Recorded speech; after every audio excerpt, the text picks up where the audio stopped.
savez, ici, c'est un lieu de mémoire.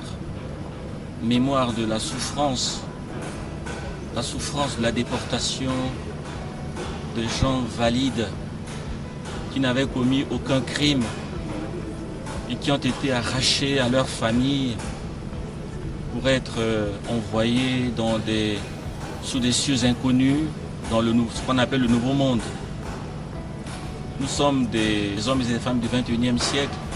Nous n'avons aucune idée de la souffrance que ces gens ont pu endurer ici. C'est vrai que sur cette terre, ils n'étaient pas esclaves. Ce n'étaient pas des esclaves. C'était des hommes libres. C'est dans le Nouveau Monde, dans les Amériques, dans les Caraïbes, au Brésil, en Colombie, à Cuba, aux États-Unis, qui sont devenus des esclaves. Ils étaient utilisés comme des bêtes de somme dans les plantations de canne à sucre, de coton, traités comme des sous-hommes, n'avaient aucun droit. Et c'est ça la triste histoire de l'humanité, cette partie de l'histoire de l'humanité pour laquelle les Nations Unies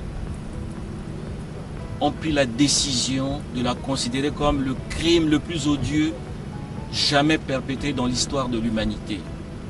Crime contre l'humanité par excellence. Et notre président est habité par cette idée depuis de longues années. L'idée de réhabiliter la mémoire, de perpétuer la mémoire de ces hommes et ces femmes qui sont passés par Luango, ici à quelques encablures de Pointe-Noire. Ce projet a été porté par les Nations Unies, par l'UNESCO pendant de longues années. Nous-mêmes y avons travaillé, en toute humilité, y avons travaillé avec le président Jean-Pierre Cissé Chikaya ici, à Pointe-Noire et dans le Kouilou, avec l'ancien ministre Henri Ossébi.